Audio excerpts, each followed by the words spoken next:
So if I told you the Sony FX2 was actually a good camera, and its only downsides were bad marketing and camera snobs. Matter of fact, I'm gonna make you like the FX2 by the time I'm done with this. You don't believe me? It's okay. I don't normally talk about gear on this channel, but the rollout for the FX2 has been crazy. Pretty much every major photography and video YouTuber has dragged it for one reason or another. And gone so far as to say that Sony no longer knows how to innovate. Like Sony at this point is getting the Jalen Brunson treatment. Jalen Brunson leads the Knicks through most of the playoffs, and then a bad game here and there, suddenly he's the reason why they can't win. For years now, people have been saying Sony's been the front line of filmmaking and content creation.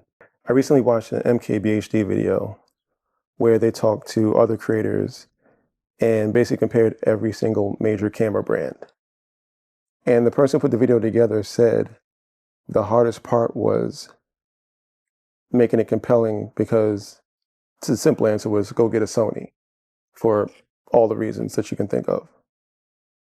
But now because of the FX2, Sony is not that brand anymore, or they can't innovate. Now I'm like everybody else. I want to see the FX3 Mark II.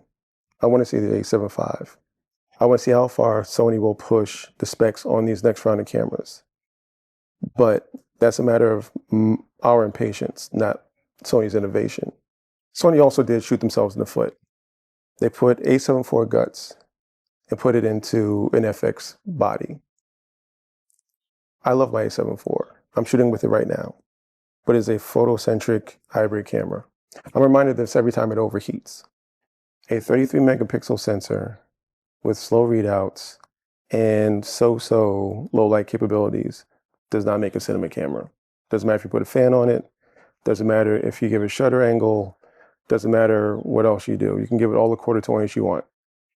It doesn't make for a great cinema camera. But here's where I save the FX2. And it's by giving it a simple name change. We don't have to change the price, we don't have to change the specs, we don't have to do anything but change the name. Instead of the FX2, it's a Sony A7 IV-A, a video-centric hybrid camera. The A7 IV, in my opinion, is 70% photography, 30% video in terms of its capabilities. The A7 II is the exact opposite. It's 70% video, 30% photography. It has a great sensor for photography, but the ergonomics are not built for it. It has a fan in it so it can shoot all day long, and you can get all the love you want from that 33 megapixel sensor, minus the low light and the readouts. Call it a video-centric hybrid camera, and the response is very, very different. You don't have to change the price points, you don't have to do anything else, just change the name. Now, you still have a gap between the FX30 and the FX3. You can figure that part out, that's fine. That's the least of your problems right now. But if you call this camera what it is, you're gonna sell them.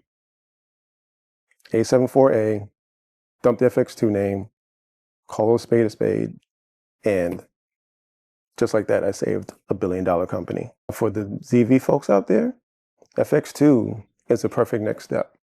Now, am I gonna buy an FX2? Probably not. I'm probably gonna still end up getting an FX30, or if I hit the lottery, an FX3, because I do want to step into a fully cinematic situation, because I want to expand my video capabilities and my skill set and what I'm capable to do on this end. And I'm not necessarily going to do that with essentially a rehoused A7 IV. It just makes sense. You're welcome, Sony. Peace.